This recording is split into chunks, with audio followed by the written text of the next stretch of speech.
Given everyone you've had on your channel, do you believe that anyone can make it in America?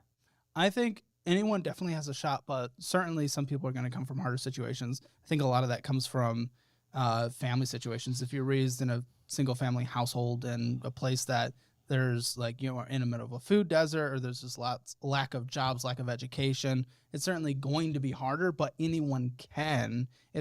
Some people are just going to have to put in extra effort for, you know, where they're born, from where they come from, whatever their situation. Anyone can, but it's going to be harder for some people. And it might take longer as well. Might take longer. You'd say more every effort. single person that's ever been on your show, there is still plenty of opportunity for them to be able to quote unquote make it. Every single person that's come on my show, I see a path for them to do it. Sometimes it requires, it always requires a slightly different sacrifice, whether it's cutting down or needing to go make more money, changing behavior, getting mental health help.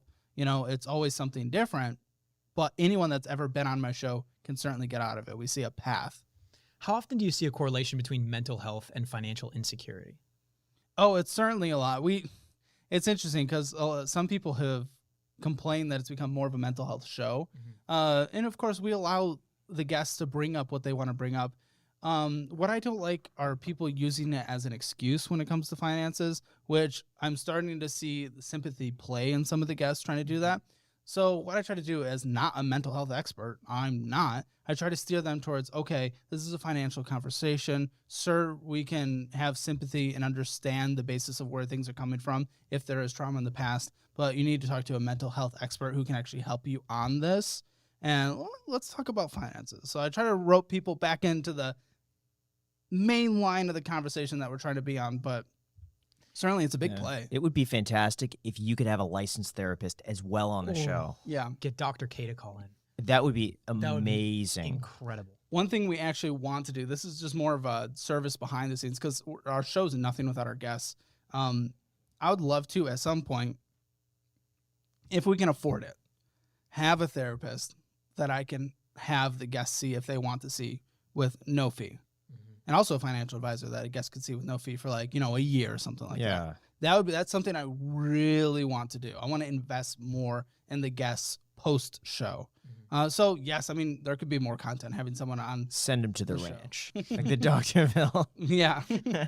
But yeah, a lot of them, this is things stem from trauma. I think you navigate that conversation very well, though. It's like your expertise is in finance. And also, we had Hormozy on the podcast, and he says a lot of people, they come up with excuses for why they can't do a certain thing. But the only appropriate response to that is like, okay, and. It's like, okay, you have this, you suffer from this, and maybe it does infect this. But like, what are you going to do? Yeah, it becomes a really hard part of the conversation. It's an immediate barrier that some people have been throwing up more than normal. Like, I'll lay out what the issues are. I'll lay out what you can do. And they're like, yeah, but trauma.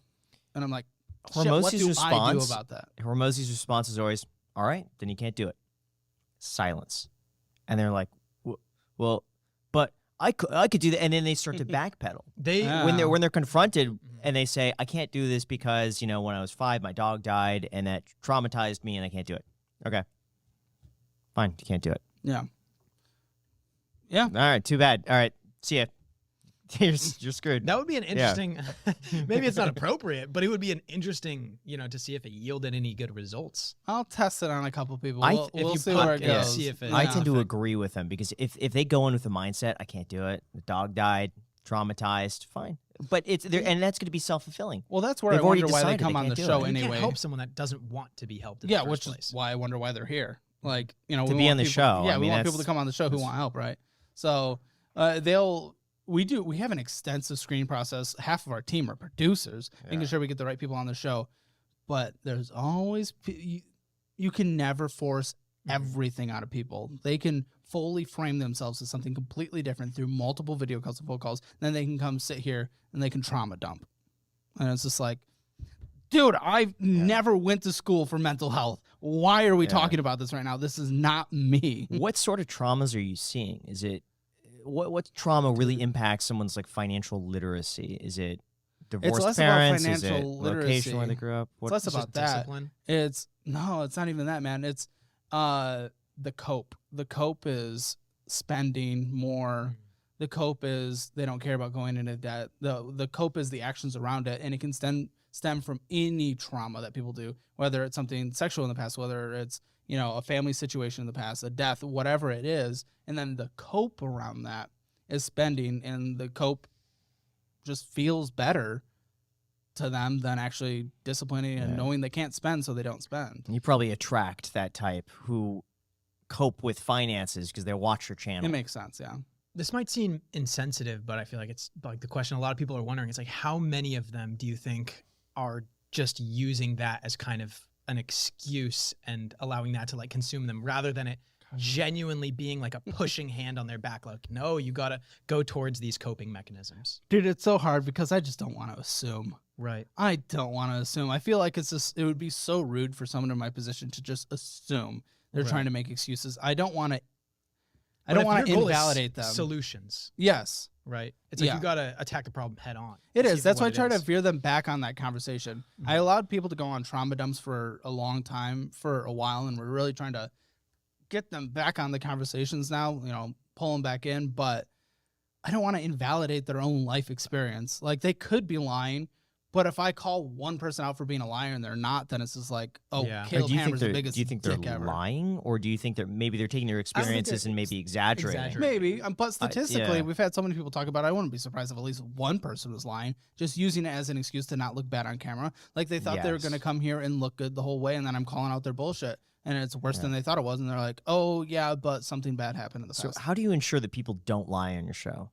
Well, we have the hard numbers. Now, again, they can lie up front and say, this is every single doc. I sent you every single doc. I sent you every single doc. Then I get them to pull up Credit Karma, and then there's something else that's not there. And I'm like, what the fuck is this? Why is this here? You didn't send us that. That happened in the episode that you guys walked in on. Really? Yeah. Dude didn't send her one of the checking accounts, and one of the debts. There was $50,000 to student loans mysteriously out there. No. Yeah. Forgot about that one. What can I?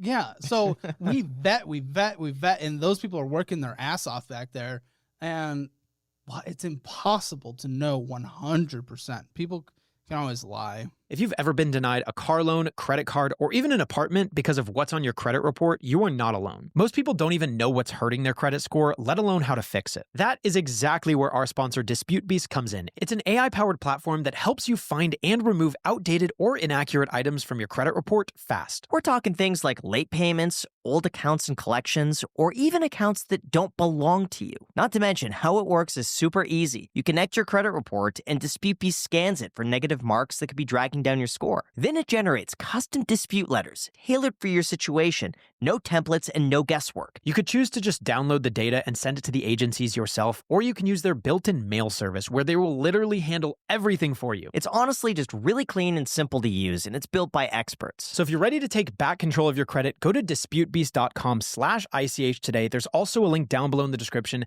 disputebeast.com/ICH. Guys, they will literally handle everything for you. If you're dissatisfied with your credit, they will do all of the research, let you know what's going wrong, and they will fight for you. disputebeast.com/ICH. Thank you so much to DisputeBeast for sponsoring this clip.